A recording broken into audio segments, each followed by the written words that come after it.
আসসালামু আলাইকুম ওয়া রাহমাতুল্লাহি ওয়া বারাকাতুহু নাহমাদুহু ওয়া নুসাল্লি আলা রাসূলিহিল কারীম ক্বালা রাসূলুল্লাহি সাল্লাল্লাহু আলাইহি ওয়াসাল্লাম কুল্লু মাওলুদিন ইউলাদু আলাল ফিতরাহ ফাআবাওয়াহু ইউহাব্বিদানিহি আও ইউনাসসিরানিহি আও ইউমাজ্জিসানিহি আও কামা ক্বালা আলাইহিস সালাতু ওয়াসসালাম। সুপ্রিয় দর্শক মণ্ডলী, কাছে দূরে দেশের বাইরে যে অবস্থান থেকে চোখ রেখেছেন নিউজ 24 এর লাইভ অনুষ্ঠান ইসলাম আমরাকে দেখার জন্য সকলকে আন্তরিক ধন্যবাদ মোবারকবাদ জানাচ্ছি। আজকের সুন্দর আয়োজনে আমন্ত্রণ জানাচ্ছি। আল্লাহ রাব্বুল করিম রহমত করেছেন, আমাদেরকে মুসলিম বানিয়েছেন। আল্লাহ রাব্বুল করিম আমাদেরকে মুসলমানের ঘরে জন্ম দিয়েছেন এবং রাসূল আকরাম সাল্লাল্লাহু আলাইহি ওয়াসাল্লাম বলেছেন, প্রতিটি সন্তান জগতের বুকে আগমন করে কি নিয়ে আগমন করে? প্রতিটি সন্তান জগতের বুকে আগমন করে ইসলাম ধর্ম গ্রহণ করার যোগ্যতা নিয়ে। পরবর্তীতে পরিবেশ তাদেরকে খারাপ বানায়, কখনো পিতামাতা তাদেরকে অনেক সময় পথ হারা করে ফেলে। তাই রাসূল আকরাম সাল্লাল্লাহু আলাইহি ওয়াসাল্লাম বলেছেন, ফাআবাওয়াহু ইউহাব্বিদানিহি, পিতামাতা তাদেরকে ইহুদি বানায় অথবা নাসারা বানায় অথবা অগ্নি পূজারী বানায়। তাই পিতামাতার দায়িত্ব কর্তব্য রয়েছে যে এই সন্তানের যত্নে যথাযথ পদক্ষেপ নেওয়া। আজকে এ বিষয় নিয়ে কথা বলবেন বিশিষ্ট ইসলামী চিন্তাবিদ, শিক্ষাবিদ ডক্টর মোহাম্মদ মুর্শিদ আলম সালেহী, অধ্যাপক, দুর্বাটি মদিনাতুল উলুম কামিল মাদ্রাসা। সাথে আছি আমি আমজাদ হোসেন হেলালি। জি, আসসালামু আলাইকুম রাহমাতুল্লাহ। ওয়ালাইকুম আসসালাম ওয়া রাহমাতুল্লাহ। কেমন আছেন আপনি? আলহামদুলিল্লাহ, আল্লাহ পাক অনেক ভালো রেখেছেন। আলহামদুলিল্লাহ। আজকে যে বিষয়টি আমরা কথা বলবো তা তো আপনি শুনতে পেয়েছেন যে একজন শিশু আগামী দিনের ভবিষ্যৎ। শিশুটা হতে হবে আদর্শবান বা আদর্শ নাগরিক। যখন সে হবে তখন তার থেকে ভালো কিছু আশা করা যাবে। তো এই দায়িত্বটা কিন্তু পিতামাতার। আপনি জানেন, আমরা এই শিশুদের কথা যখন মনে পড়েছে তখন আমরা মাইলস্টোন স্কুল অ্যান্ড কলেজে কয়েকদিন আগে যে মর্মান্তিক ঘটনা ঘটে গিয়েছে, আমরা তাদের আত্মার মাগফিরাত কামনা করছি। তো শিশুদের যত্নে পিতামাতার আসলে কি কি করা উচিত আপনার কাছে আমরা এই সম্পর্কে বিস্তারিত শুনব। জি, ধন্যবাদ সুযোগ উপস্থাপক। সত্যিই আমরা আজকে ভারাক্রান্ত মন নিয়ে এখানে আমরা বসেছি যে বাংলাদেশের এমন একটি ট্র্যাজেডি হয়েছে যে মাইলস্টোন স্কুল অ্যান্ড কলেজে অনাকাঙ্ক্ষিত একটি বিমান দুর্ঘটনা হয়ে আমাদের প্রায় শতাধিক ছাত্র আহত হয়েছে এবং অনেক নিহত হয়েছে। যারা ছোট্ট শাহাদাত বরণ করেছে তারা তো নিষ্পাপ। তারা যেটি আপনি বলছিলেন কুল্লু মাউলিদিন ইউলাদু আলাল ফিতরাত, প্রত্যেকটি সন্তানই ফিতরাত বলতে মুহাদ্দিসিন বুঝিয়েছেন যে ইসলামের উপরেই জন্মগ্রহণ করে। পিতামাতার কারণে তারা যেই ধর্মের সেই ধর্মে তারা কনভার্ট ডাইভার্ট হয়ে থাকে। তো এই সন্তান যারা নাবালেক অবস্থায় ইন্তেকাল করেছে তারা তো অবশ্যই শহীদ, তাদের তো কোনো গুণেই নেই। এবং রাসূলুল্লাহ সাল্লাল্লাহু আলাইহি ওয়াসাল্লাম বলছেন যে তারা ইব্রাহিম খলিলুল্লাহর সাথে তাদের সাক্ষাৎ হবে এবং ইব্রাহিম খলিলুল্লাহ তাদের বাবার অবস্থানে থাকবেন, তাদেরকে লালন পালন করবেন, তারা জান্নাতের পাখি হয়ে থাকবেন। আর যারা বালেগ হয়েছেন তো তাদের বিষয়ে আমরা দোয়া করব যে তারা যাতে আমরা তাদের জন্য দোয়া করব, তাদেরকে রব্বুল আলামিন যাতে গুনাহ থেকে তাদেরকে মাফ করেন এবং জান্নাতের উঁচু মাকাম তাদেরকে দান করে থাকেন, সেটি আমরা দোয়া করব। যে আপনি বলছেন কি দায়িত্ব, সে সম্পর্কে আমি বলবো যে আল্লাহ সুবহানাহু ওয়া তাআলা আমাদেরকে পবিত্র কোরআনুল কারীমে ইরশাদ করেন, ইয়া আইয়ুহাল্লাযীনা আমানু কু আনফুসাকুম ওয়া আহলিকুম নারা। রব্বুল আলামিন কিন্তু আমাদেরকে সেই বিষয় সম্পর্কে অবহিত করেছেন যে ইমানদারগণ, তোমরা নিজেরা নিজেদেরকে রক্ষা করো এবং তোমাদের পরিবারের সদস্য যারা আছে তাদেরকেও তোমরা রক্ষা করো। এ দিয়ে বুঝাতে চেয়েছেন নীতি নৈতিকতা তাদেরকে শিখানো এবং জাহান্নাম থেকে তাদেরকে বাঁচানো। এই জন্য রাসূলুল্লাহ সাল্লাল্লাহু আলাইহি ওয়াসাল্লামের হাদিস থেকে আমরা জানতে পাই, রাসূলুল্লাহ সাল্লাল্লাহু আলাইহি ওয়াসাল্লাম বলছেন যে সপ্তম দিনে আকিকা দেওয়া, এটি কিন্তু নবী করিম সাল্লাল্লাহু আলাইহি ওয়াসাল্লামের সুন্নাহ। সন্তান যখন জন্মগ্রহণ করবে তখন সপ্তম দিনে আকিকা দেওয়া। ইয়াজবাউ আনিল গোলাম ইয়াউমুস সাবে, রাসূল সাল্লাল্লাহু আলাইহি ওয়াসাল্লাম বলছেন যে যদি বালক হয় তার জন্য সপ্তম দিনে একটি আকিকা প্রদান করা এবং সেটি হচ্ছে গোলাম যদি হয় বালক হলে 2টি বকরি আর যদি মেয়ে হয় 1টি বকরি দিবে।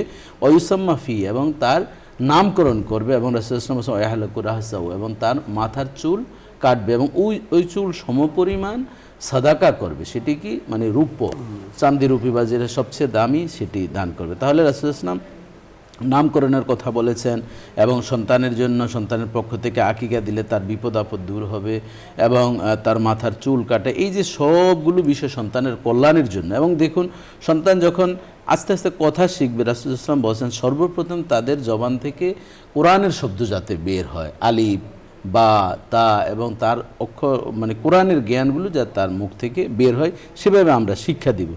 এরপর রাসূলুল্লাহ সাল্লাল্লাহু আলাইহি ওয়াসাল্লাম আরও আমাদেরকে শিক্ষা দিয়েছেন যে আমাদের সন্তানদেরকে কিভাবে দায়িত্ব পালন করব। মুরু আওলাদাকুম অহুম আবনাউ সাব'a সিনিন, 7 বছরের যখন সন্তান হয়ে যাবে, মুরু আওলাদাকুম বিসসালাতে অহুম আবনাউ সাব'a সিনিন, 7 বছর উপনীত হলে সন্তানরা যাতে নামাজ পড়ে এই বিষয়ে তাদেরকে তাকিদ দেওয়া, এবং এই তাকিদ দিতে গিয়ে যখন 10 বছরে উপনীত হয় নামাজ যদি না পড়তেছে তাদেরকে মৃদু শাসন করা, এরপর বিছানা পৃথক করে দেওয়া। দেখুন আজ আমরা এই সন্তানগুলোকে শিক্ষা প্রতিষ্ঠানে আমরা প্রেরণ করেছি, আমাদের মা বাবার দায়িত্ব যতটুকু ছিল শতভাগই কিন্তু ঢাকার শহরে বা শহর বন্দরের উপশহরে শতভাগই মা কিন্তু লেগেই থাকেন সন্তানের পেছনে। মাইলস্টোনে যে ঘটনাটি ঘটেছে এটি কিন্তু অনাকাঙ্ক্ষিত, যে এখানে যদি মা বাবা দুইজনেই বসে থাকতেন তাতেও কিন্তু তাদের প্রাণ বাঁচানোর সুযোগ ছিল না। এখন মাইলস্টোনকে আমরা দোষবো, নানান বিল্ডিংয়ের বিভিন্ন ধরনের কথাবার্তা বলে, বা যিনি পাইলট ছিলেন, পাইলট তিনিও তো দুনিয়ার জমিন থেকে বিদায় নিয়েছেন, তিনি কিন্তু অনেক চেষ্টা করেছেন যে কিভাবে এই প্রতিষ্ঠানকে বাঁচানো যায় এবং নিজেকে সেফ জোনে রাখা যায়, অনেক চেষ্টা করেছেন, কিন্তু দেখলেন যে আর কোনো গতি ছিল না, নাহলে তিনি কিন্তু সুইচ বাটনে টিপ দিলে কিন্তু তিনি বের হতে পারতেন। আমরা সেটিও লক্ষ্য করেছি, এই জন্য তাকে দোষারোপ করার কোনো সুযোগ নেই। এখন আমাদের যে দায়িত্ব হচ্ছে, এই যে সন্তানগুলো দুনিয়ার জমিন থেকে বিদায় নিল, এই অবস্থায় কিন্তু আমরা শোকাহত, সারা গোটা বাংলাদেশ এবং সারা পৃথিবী শোকাহত। এবং আরেকটি বিষয় আমাদের আজকে স্মরণ করতে হয় যে 2 জন ম্যাডাম ছিলেন, শিক্ষিকা ছিলেন, মাহারিন নাম, তিনি আমাদের উত্তরেই আমার কাছাকাছি বাসা ওনার, অত্যন্ত একজন ভদ্র ফ্যামিলির তিনি মহিলা ছিলেন এবং তিনি প্রায় 17 বছর যাবৎ এখানে শিক্ষকতা করেন। সবসময় এই সন্তানগুলোকে তিনি নিজেরই মনে করতেন। আমরা যেই ঘটনা ঘটলো এর পর দিনই তার জানাজার নামাজ হলো, দেখতে পেলাম যে সাধারণ জনগণ অনেক কান্নাকাটি করেছে। এবং গতকালের আগের দিন আরেকটি প্রোগ্রাম হয়েছে আমাদের উত্তরা 13 নম্বরে, সেখানে আমরা দেখেছি প্রত্যক্ষদর্শী এবং যে ওখানে যেই ছাত্ররা ছিল বা টিচাররা ছিল তারা কিন্তু তাদের বিষয়গুলো বলছে যে বিমান পড়ছে, কিন্তু এটা যে ক্রাস্ট হবে, এই ধরনের বিস্ফোরণ ঘটবে এরকম আমরা বুঝতে পারিনি। এবং ক্লাসে ছাত্ররা ছিল, তারা তো ছোট্ট বাচ্চাদের যেহেতু সেখানে ক্লাসগুলো, সেখানে তাদেরকে সর্বোচ্চ প্রোটোকল মেনটেন করা হয়েছে, এই জন্য এই সন্তানগুলো কিন্তু বেরও হতে পারেনি। এই ম্যাডাম তিনি তার জীবন বাজি করে 20টি সন্তানকে নিজে আগুন থেকে টেনে টেনে রক্ষা করেছেন। এই জন্য বাংলাদেশ সরকারও তাদেরকে সম্মাননা দিচ্ছেন, আমরাও তাদের জন্য দোয়া করব, আর কিছু না হোক তারা যাতে জান্নাতের উঁচু মাকামে রব্বুল আলামিন। আপনি যথার্থ বলেছেন। দর্শক মণ্ডলী, একজন শিশুর যত্নে পিতামাতার অনেক কিছু করণীয় আছে। আমার সন্তান আমার নাম রাখবে, আমার সন্তান আমার জন্য দোয়া করবে। সে কি দোয়া করবে? আল্লাহ রাব্বি কারীম সূরা বনী ইসরাঈলে সেটা বলেও দিয়েছেন, রাব্বির হামহুমা কামা রাব্বায়ানি সাগীরা। আল্লাহ ছোটোবেলায় যেভাবে তারা আমাদেরকে স্নেহ, মমতা, ভালোবাসা দিয়ে, মোহাব্বত দিয়ে বড় করেছেন, আপনি তাদেরকে ঠিক সেইভাবে তাদের উপরে দয়া করুন, রাহাম করুন। তো আমার সন্তানটা আমার কবরের পাশে গিয়ে এই দোয়াটা করবে, এই দোয়াটা তো তাকে শিখাতে হবে। তেলাওয়াত করবে, তেলাওয়াতটা তাকে শিখাতে হবে। কোরআন তেলাওয়াত করবে, কোরআন তেলাওয়াত তাকে শিখাতে হবে। আমার সন্তান রব্বে কারীমের কাছে দুহাত তুলে যেন বলে, আল্লাহ আমার পিতামাতাকে আপনি ক্ষমা করে দিন, সেটা তাকে বলতে হবে, তাকে শিখাতে হবে। এজন্য মোহতারাম ডক্টর মুর্শিদ আলম সালেহী বড় চমৎকার বলেছেন যে প্রথমে আল্লাহ পাকের জমিনে সে এসেছে, আল্লাহ তাআলার বড়ত্ব, মহত্ব তাকে শিক্ষা দিতে হবে। আল্লাহ রব্বে কারীমের নিয়ামত তার উপরে প্রতিনিয়ত বর্ষণ হচ্ছে, এটা তাকে শিক্ষা দিতে হবে। আল্লাহ তাআলা আমাদেরকে কথাগুলো বোঝার তৌফিক দান করুন। মাইলস্টোন স্কুল অ্যান্ড কলেজে যে মর্মান্তিক ঘটনা হয়ে গিয়েছে, আমরা আমাদের এই অনুষ্ঠানে, আমাদের এই চ্যানেলে আমরা দোয়া করেছি, বারবার দোয়া করেছি, তাদের জন্য আবারও দোয়া করছে। উনি 2 জন ম্যাডামের নামও বলেছেন। আল্লাহ রাব্বি কারীম তাদেরকে শাহাদাতের মর্যাদা দান করুন। এবং যেই মানবতা তারা দেখিয়েছেন, এটা ইতিহাসের মধ্যে আসলে বিরল। সত্যি ইসলাম একজন মানুষকে এভাবে অপরের জন্য দেয়া, ইসলামের জন্য দেওয়ার কিন্তু শিক্ষা দেয়। আল্লাহ তাআলা আমাদেরকে কথাগুলো বোঝার তৌফিক দান করুন, দ্বীন ও ইসলামকে সঠিকভাবে বোঝার তৌফিক দান করুন। আলোচ্য বিষয় নিয়ে আপনাদের কোনো জানার কিছু থাকলে, কোনো প্রশ্ন থাকলে আপনি প্রশ্ন করবেন, ইনশাআল্লাহ আমরা উত্তর নিয়ে কথা বলবো। মোহতারামের কাছে যে বিষয়টি জানবো যে তাহলে আমাদের যে সন্তানগুলো আছে, এই সন্তানগুলোকে সর্বপ্রথম আমাদের যখন জগতের বুকে আগমন করে তখন তার এক কানে আজান, এক কানে একামত দেয়া, 7ম দিন তার নাম রাখা এবং আকিকা দেয়া এবং তার সুন্দর ভবিষ্যতের জন্য ইসলামের শিক্ষা দেওয়ার জন্য কি কি করণীয় আপনি বলছিলেন। আমরা একটু শুনবো দর্শকদের কথা। জি, আসসালামু আলাইকুম ওয়া রাহমাতুল্লাহ। দর্শক নাম বলে পরিচয় দিয়ে প্রশ্ন করুন।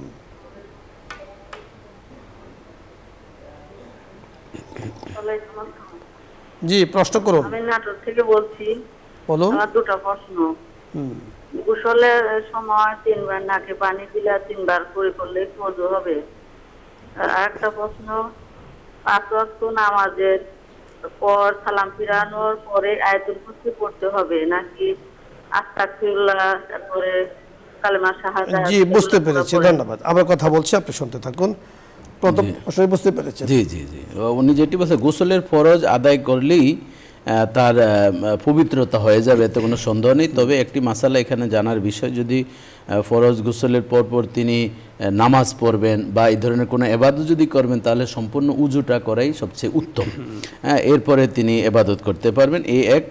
আর দ্বিতীয়ত তিনি বলছেন সালাম ফিরানোর পরে যে আয়াতুল কুরসি পড়া, এটি ইস্তেগফার, সুবহানাল্লাহ, আলহামদুলিল্লাহ, আল্লাহু আকবার, তিনি এগুলো তাসবিহ 33 বার 33 বার এবং সর্বশেষ আল্লাহু আকবার 34 বার তিনি পড়ে এরপর আয়াতুল কুরসি পড়তে পারেন। কারণ রাসূলুল্লাহ সাল্লাল্লাহু আলাইহি ওয়াসাল্লাম বলছেন, যিনি এই ফরজ নামাজের পর আয়াতুল কুরসি পড়বে তার জান্নাতটা শুধুমাত্র মৃত্যুটাই হচ্ছে তার প্রতিবন্ধক, অর্থাৎ মৃত্যুর পরেই রব্বুল আলামিন তাকে জান্নাতি মানুষ হিসাবে গ্রহণ করে নেবে। চমৎকার বলেছেন। পরে দর্শক, আসসালামু আলাইকুম ওয়া রাহমাতুল্লাহ।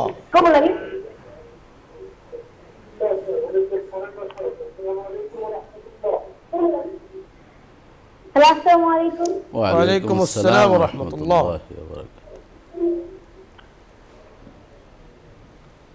আপনি প্রশ্ন করুন। পরের দর্শক, আসসালামু আলাইকুম। দর্শক শুনতে পেয়েছেন? প্রশ্ন করুন। আসসালামু আলাইকুম। ওয়ালাইকুম আসসালাম। হুজুর, আমি ধরমপাড়া সুনামগঞ্জ থেকে ইনুস বলছিলাম। জি ইয়ানুস ভাই, প্রশ্ন করুন। বুঝলাম, আমার দুইটা প্রশ্ন। প্রথম প্রশ্নটা হলো, আজকাল আমরা একটা জিনিস দেখতে পাই যে কোনো উপায়ে মৃত্যুবরণ হলে তাদেরকে নামের সামনে এই মানে শহীদ শব্দ লাগাই দেওয়া। প্রশ্ন হলো, ইসলামিক দৃষ্টিতে শহীদ কারা? আর 2 নম্বর প্রশ্ন হলো তার হুজুর, যে নিজেদের আখের উচ্চারণের জন্য, মন্ত্রী হওয়ার জন্য, ক্ষমতা টিকে থাকার জন্য, আপনার নিজেদের আখের উচ্চারণের জন্য, এই কাউকে মৃত্যু ঘটানো কিংবা নিজের মৃত্যু হইলে, নিজের মৃত্যু হলে এই তাদের জন্য আল্লাহ রাব্বুল আলামিন ফয়সালা কি? ধন্যবাদ। জি, সুন্দর সুন্দর প্রশ্ন করেছেন। মুহতারামের কাছে জানবো যে শহীদ কাদেরকে বলা হয়, শহীদের প্রকার নিয়ে। জি, ধন্যবাদ ভাইকে। ইউনুস ভাই চমৎকার একটি প্রশ্ন করেছেন যে রাসূলুল্লাহ সাল্লাল্লাহু আলাইহি ওয়াসাল্লাম হাদিসে আমাদেরকে স্পষ্ট জানিয়েছে, আশ-শুহাদা ও সাবাতুন সেওয়াল কতলে ফি সাবিলিল্লাহ, যে আল্লাহর রাস্তায় জেহাদ ছাড়াও 7 শ্রেণীর ব্যক্তিরাও শহীদের অন্তর্ভুক্ত। তবে আল্লাহর রাস্তায় যারা জেহাদ করে শাহাদাত বরণ করেছেন সেটি অত্যন্ত গ্রহণযোগ্য এবং সেটি হচ্ছে মর্যাদার আলায়ে মর্যাদা, সুউচ্চ মর্যাদা। এরপর রাসূলুল্লাহ সাল্লাম 7 শ্রেণীর ব্যক্তিকে শহীদের অন্তর্ভুক্ত করেছেন। তন্মধ্যে বলছেন আল্লাহ মাতউন শহীদুন, অর্থাৎ যারা মহামারীতে শাহাদাত বরণ করেন, যেমন প্লেগ রোগ হতে পারে, যক্ষা, এই ধরনের, যেমন আমাদের করোনা ভাইরাসের সময় যারা ইমানের সাথে ইন্তেকাল করেছেন এই মহামারী, তারাও শহীদ। এরপর রাসূলুল্লাহ সাল্লাম বলছেন যে আল মাবতুনু শহীদুন, অর্থাৎ যাদের কোনো পেটের পীড়া বা এই ধরনের ডায়রিয়া বা এই ধরনের যাদের হয়েছে তারাও কি শহীদের অন্তর্ভুক্ত। এরপর আল্লাহ রাসূল বলছেন আল গরিকু শহীদুন, অর্থাৎ যারা পানিতে ডুবে ইন্তেকাল করেছেন তারাও কি শহীদ। এবং ওয়াসাহিবুল হাদাম ও শহীদুন, রাসূলুল্লাহ সাল্লাল্লাহু আলাইহি ওয়াসাল্লাম বলছেন এরকম যদি কেউ ভূমিধস বা কিছু হয়ে যদি ইন্তেকাল করে থাকেন, বিল্ডিং স্তূপ পড়েছে, বিল্ডিং ভেঙে পড়েছে বা পাহাড় ধসে পড়েছে, এরকম তারাও শহীদের অন্তর্ভুক্ত। এবং ওয়াসাহিবি জাতি জানবি শহীদুন, রাসূলুল্লাহ সাল্লাল্লাহু আলাইহি ওয়াসাল্লাম বলছেন যদি এরকম হয় কারো এই ধরনের বিস্ফোরার কথা তো বললাম এর আগে, রাসূলুল্লাহ সাল্লাল্লাহু আলাইহি ওয়াসাল্লাম আরেকটি বলছেন যদি এরকম পার্শ্ব প্রতিক্রিয়ার কারণে যদি কেউ ফুসফুসের, যেটি ফুসফুসের ক্যান্সার জনিত কারণেও যদি হয় সেও শহীদ হবে। এবং আরেকটি রাসূলুল্লাহ সাল্লাল্লাহু আলাইহি ওয়াসাল্লাম বলছেন সর্বশেষ যে নারী প্রসবকালীন সময়ে তার বাচ্চা প্রসবের সময় ইন্তেকাল করেছেন সেও শহীদ। এবং অল হারিকু শহীদ, যারা আগুনে পড়েছে তারাও কিন্তু শহীদের অন্তর্ভুক্ত। আমাদের এই মাইলস্টোনের যে বিষয়টি, যে সকল ছোট্ট ছোট্ট বাচ্চারা আগুনে পড়ে ইন্তেকাল করেছেন তারা কিন্তু শহীদ এবং তারা জান্নাতের পাখি হবে। এবং আল্লাহ রাসূল বলছেন এই বাচ্চাগুলো মা বাবার জন্য সুপারিশকারী হবে যে আল্লাহ আমরা ততক্ষণ পর্যন্ত জান্নাতে যাব না যতক্ষণ পর্যন্ত আমাদের মা বাবার সাথে, মানে এক কথা আমরা বুঝতে পেরেছি আপনি যে প্রশ্নটি করেছেন যে অনেক সময় শহীদ লেখা হয় কিন্তু আসলে যে 7 প্রকারের কথা হাদিসের মধ্যে বলা হয়েছে, যে একটা হলো ফিসাবিলিল্লাহ, শহীদ 2 প্রকার। একটা হলো শহীদে হাকিকি, যারা বাস্তবিক আল্লাহ পাকের রাস্তায় জিহাদ করে শাহাদাত বরণ করেন, তারা বাস্তবিক শহীদ। আর আরেকটা হলো হুকমান শহীদ, যে 7টির কথা বলা হয়েছে, শহীদের মর্যাদা কিন্তু তারা পাবেন। এটা হাদিসের মধ্যে আছে, পরিষ্কারভাবে আছে। সুতরাং এইভাবে যদি কেউ ইন্তেকাল করেন, তাকে শহীদ বলাতে কোনো সমস্যা নেই। আরেকটি প্রশ্ন আপনি করেছেন যে ক্ষমতাকে টিকে রাখার জন্য কেউ হত্যাযজ্ঞ চালায়, এটা কতটুকু অপরাধের? মারাত্মক অপরাধ। এটি তো মানে মান কাতালা নফসান বিগয়রি নফসিন আও ফাসাদিল ফিল আরদি ফাকান্নামা কাতালান নাসা জামিয়া। অহেতুক কোনো দোষ ছাড়া প্রশাসনিক ক্ষমতা নিজে, যেটাকে মব জাস্টিস বর্তমানে বলা হয়, নিজের হাতে নিজে বিচার তুলে নিয়ে যদি এই ধরনের হত্যা করে থাকে, সারা পৃথিবীর মানুষকে হত্যা করলে যেই গুনাহ, একটি মানুষকে হত্যা করলে সেই গুনাহ, এবং অমান আহিয়া ফাকান্নামা আহিয়ান নাসা জামিয়া। আর যে একজন ব্যক্তির প্রাণকে রক্ষা করলো, সারা পৃথিবীর মানুষকে বাঁচালে যেই সওয়াব, সেই সওয়াব রব্বুল আলামিন দান করেন। কাজেই ক্ষমতা টিকানোর জন্য তো দূরের কথা, যে কোনো কারণে মানুষকে হত্যা করা কবিরা গুনাহ, এবং অনুমতি শরীয়তে দেয় নেই, শরীয়তে দেয় নেই, মানবতাও দেয় নেই। মানুষ মানুষের কষ্টে, মানুষের প্রয়োজনে এগিয়ে যাবে, উপকার করবে, ক্ষতি করবে না। এজন্য আমরা প্রায় একটি কথা বলে থাকি যে আমি পারলে মানুষের উপকার করব, অন্তত কারো ক্ষতি করব না। মানুষকে হত্যা তো অনেক বড় অপরাধ, গুরুতর অপরাধ, এবং এটাকে বলা হয় মানে হারামের মধ্যে মানে সর্বশ্রেষ্ঠ মানে সবচেয়ে ধ্বংসাত্মক কবিরা গুনার অন্যতম হচ্ছে মানুষকে হত্যা করা, এই ধরনের করা। তো এটা ক্ষমতা কোনোভাবেই, এটা মারাত্মক। যদি এই লোকের পরিণাম বড় নির্মম হয়ে থাকে, ইতিহাস কিন্তু বলে বলে সাক্ষ্য রয়েছে, আমরা বুঝতেও পারি চিন্তা করলে যে যারা এই ধরনের অপরাধী তাদের সাজা কেমন হয়েছে, কেমন হচ্ছে। আল্লাহ রাব্বুল কারীম আমাদেরকে বুঝার তৌফিক দান করুন। পরে দর্শক, আসসালামু আলাইকুম ওয়া রাহমাতুল্লাহ।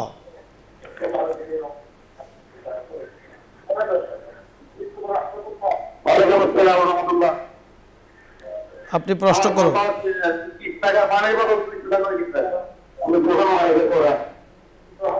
বুঝতে পেরেছেন? আরেকবার বলুন। ভলিউম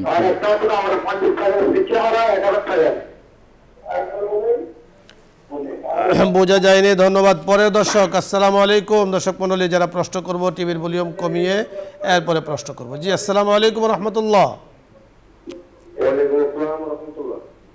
প্রশ্ন করুন। আসসালামু আলাইকুম ওয়া রাহমাতুল্লাহ। ওয়া আলাইকুম আসসালাম, আমরা শুনতে পেয়েছি, আপনি প্রশ্ন করুন। আমি মোহাম্মদ রফিকুল ইসলাম। জি, রফিকুল ইসলাম, প্রশ্ন করুন। জি, কাঁচাতুলি থেকে বলুন।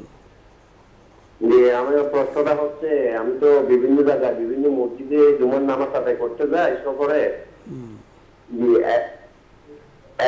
এক মসজিদে দেখি যে জুমার সামনে আজানটা বাহিরে, আবার অন্য মসজিদে দেখি ভিতরে, আবার অন্য মসজিদে দেখি বাড়ির গায়ে। আসলে কোনটা শরীয়ত সম্মত, এটা একটু জানতে চাই। অবশ্যই জানা প্রয়োজন, আপনি শুনতে থাকুন, আমরা বলছি। রফিকুল ইসলাম ভাইকে ধন্যবাদ জানাচ্ছি। আসলে এগুলো হচ্ছে আমাদের অনেক সময় ছোটোখাটো বিষয় নিয়ে আমরা বাড়াবাড়ি করে আমাদের ফিতনা ছড়াচ্ছি। কিন্তু আমরা যে রাসূল সাল্লাল্লাহু আলাইহি সাল্লাম যেভাবে বেলাল রাদিয়াল্লাহু তাআলা মসজিদে নববীতে আজান দিতে আল্লাহ রাসূল মিম্বারে থাকতেন, তখন বেলাল রাদিয়াল্লাহু তাআলা সামনে আজান দিতেন। কিন্তু আমাদের দেশে কিছু ফিরকা এমন বের হয়েছে নতুন, যে তারা সেই বিষয়টিকে প্রত্যাখ্যান করে, তারা বলে যে সেটা সানি আজান, মানে সানি আজানের অবস্থাটা হবে মসজিদও যেটা সানি মানে বারান্দায়, ওইটা তারা ওই সানির সাথে সানি মিলিয়ে দিয়েছে, মানে পর্দা, মানে ইমাম সাহেবের সামনে দেওয়া যাবে না। এ নিয়ে কিন্তু কুমিল্লাও একটি ঘটনা আপনার নিচে মনে আছে, গত 2 থেকে 3 বছর আগে। এই আজানকে কেন্দ্র করে কেন তিনি ভিতরে আজান দিলেন মুয়াজ্জিন, এই জন্য তিনি যখন নামাজ শেষ করে বের হন, তাকে ছুরিকে আঘাত দিয়ে তাকে হত্যা করা হয়েছে। তো এই যে অতি বাড়াবাড়ি, এগুলি কিন্তু শরীয়ত সম্মত না। এই জন্য আমাদের কোরআন হাদিস জানতে হবে। রাসূল সাল্লাল্লাহু আলাইহি ওয়াসাল্লাম যেভাবে সাহাবায়ে কেরাম মা আনা আলাইহি ওয়া আসহাবি, আল্লাহ রাসূল বলেছেন, আমি এবং আমার সাহাবীরা যে দল মত, যে আকীদা, যে তরিকার উপরে আছে সেটাই হচ্ছে হাদিস। আমরা যেভাবে দিচ্ছি ইমাম খতিবের সামনে, সেটি হলো সহিহ হাদিস দ্বারা প্রমাণিত। আপনি বুঝতে পেরেছেন। অর্থাৎ আমাদের ঢাকা শহরে বা বিভিন্ন জায়গাতে ইমাম সাহেব মিম্বরে দাঁড়ান, ঠিক তার এক কাতার প্রথম কাতারে ইমাম সাহেবের সামনে মুয়াজ্জিন সাহেব অথবা একটু সামনে গিয়ে মুয়াজ্জিন সাহেব আজান দিয়ে থাকেন। এটাই শরীয়ত সম্মত, হাদিসের মধ্যে এমনই এসেছে। এখন যদি কেউ অন্য কোনো পদ্ধতি অবলম্বন করে, সেটা তার ব্যক্তিগত বানানো। এখানে একটি বিষয় পরিষ্কার আমরা বলতে চাই, ইসলামকে কোরআন সুন্নাহর আলোকে মানতে হবে, নিজের যুক্তির আলোকে ইসলাম মানা যাবে না, কোনো ব্যক্তির কথা মানা যাবে না। আল্লাহ তাআলা বলেছেন আসা আন তাকরাহু শাইআন ওয়া হুয়া খায়রুল লাকুম। ইসলাম তোমাকে বিধান দিয়েছেন, তোমার কাছে পছন্দ হোক বা না হোক সেটা তোমার জন্য কল্যাণ, সেটাকে তোমাকে মানতে হবে। আল্লাহ তাআলা আমাদেরকে ইসলামের সুন্দর বিষয়গুলো বোঝার তৌফিক দান করুন। আমরা অনুষ্ঠানের শুরুতে বলেছিলাম যে ইসলামকে বুঝতে হবে এবং আল্লাহ তাআলার কাছে দোয়া করতে হবে। মান ইউরিদিল্লাহু বিহি খায়রান ইউফাক্কিহু ফিদ্দিন। আল্লাহ পাক যার কল্যাণ কামনা করেন তাকে দ্বীনের সঠিক সমঝ দান করেন, বুঝ দান করেন। এটাও আল্লাহ তাআলার কাছ থেকে চেয়ে নিতে হবে। আজকে আর নয়, আপনাদের সকলকে ধন্যবাদ জানাচ্ছি। সুন্দর এই আয়োজনে শরীক থাকবেন এই আশাবাদ ব্যক্ত করে আজকের মতো বিদায় নিচ্ছি। আসসালামু আলাইকুম ওয়া রাহমাতুল্লাহি ওয়া বারাকাতুহু। এখনই দোয়া হবে, দুরূদ ইস্তিগফার পাঠ করি। আস্তাগফিরুল্লাহ রাব্বি মিন কুল্লি যামবি ওয়া আতুবু ইলাইহি লা হাওলা ওয়া লা কুওয়াতা ইল্লা বিল্লাহিল আলিয়্যিল আযীম। আল্লাহুম্মা সাল্লি আলা মুহাম্মাদিন ওয়া আলা আলি মুহাম্মাদ كما صليت على إبراهيم وعلى آل إبراهيم إنك حميد مجيد. اللهم بارك على محمد وعلى آل محمد كما باركت على إبراهيم وعلى آل إبراهيم إنك حميد مجيد. اللهم آمين. ربنا ظلمنا أنفسنا وإن لم تغفر لنا وترحمنا لنكونن من الخاسرين. ربنا آتنا في الدنيا حسنة وفي الآخرة حسنة وقنا عذاب النار. رب ارحمهما كما ربياني صغيرا. رب العالمين এই মুহূর্তে আমরা নিউজ 24 আল্লাহ ছোট্ট বাচ্চা শিশুদের জন্য পিতামাতার কি দায়িত্ব যত্ন করে এই বিষয় নিয়ে আলোচনা করে আল্লাহ দর্শকদের পক্ষ থেকে বিভিন্ন প্রশ্নের উত্তর দিয়ে আল্লাহ তোমার শাহী দরবারে দুটি হাত তুললাম। আল্লাহ তুমি আমাদের প্রত্যেকের জীবনের গুনাহ খাতা মাফ করে দাও। যা কিছু নেক আমল হয়েছে সবগুলো অধিক বৃদ্ধি করে প্রিয় নবীর রওজা মুবারকে পৌঁছিয়ে দাও। আম্বিয়া কেরাম, আসহাবে এজাম, বুজুর্গানে দিন, আমাদের উস্তাদ, আত্মীয় স্বজন, মুরব্বিয়ান, মা বাবা যে যেখানে কবরবাসী আছেন প্রত্যেকের রূহ মুবারকে সব পৌঁছিয়ে দাও। রব্বি রহমহুমা কামা রব্বায়ানি সগীরা। খাস করে আল্লাহ আমাদের আম্মা আব্বা আপনজন যারা জীবিত আছেন প্রত্যেকের নেক হায়াত দারাজ করো। আল্লাহ খাস করে মাইলস্টোনের আল্লাহ ছোট্ট কুচিকাছা যেই বাচ্চারা কেউ বা খাওয়া দাওয়া করছিল, আল্লাহ কেউ বা খেলাধুলা করছিল, রব্বুল আলামিন এমত অবস্থায় তারা দুনিয়ার জমিন থেকে অনাকাঙ্ক্ষিতভাবে বিদায় নিয়েছে আল্লাহ আগুনে পড়ে। আল্লাহ আমরা আজকের হাদিসে যে আলোচনা করেছি শহীদের অন্তর্ভুক্ত তারা, আল্লাহ তুমি তাদেরকে শহীদের উঁচু মাকাম দান করো। আল্লাহ যেই দুজন শিক্ষিকাও ছোট্ট বাচ্চাদেরকে বাঁচানোর জন্য দুনিয়ার জমিন থেকে বিদায় নিয়েছে তাদেরকেও জান্নাতুল ফেরদাউস নসিব করে দিও। যারা অসুস্থ অবস্থা হাসপাতালে আছে আল্লাহ তাদেরকে শেফা আজিলা দায়মা দান করো। খাস করে আল্লাহ এই বসুন্ধরা গ্রুপ আল্লাহ এই সুন্দর আয়োজন করেছেন ইসলাম প্রচারের মাধ্যম। আল্লাহ প্রত্যেক আয়োজক আল্লাহ এই গ্রুপের যারা দায়িত্বশীল প্রত্যেককে আল্লাহ গ্রুপের মালিক আল্লাহ প্রত্যেকের উপর খাস রহমত নাজিল করো। আল্লাহ এই নিউজ 24 আল্লাহ যতগুলো প্রতিষ্ঠান আছে আল্লাহ তাদের মাধ্যমে কত কর্মসংস্থানের ব্যবস্থা হয়েছে, এর উসিলা আল্লাহ এই বসুন্ধরা পরিবারকে তুমি নিরাপদে থাকার তৌফিক দান করো। রব্বুল আলামিন সারা বিশ্বের মুসলিমকে হেফাজত করো, ফিলিস্তিনের মুসলিমকে হেফাজত করো। সুবহানা রাব্বিকা রাব্বিল ইজ্জাতি আম্মা ইয়াসিফুন, সালামুন আলাল মুরসালিন, ওয়াজআল আখিরা কালামিনা ইনদাল মাউতি লা ইলাহা ইল্লাল্লাহু মুহাম্মাদুর রাসূলুল্লাহ।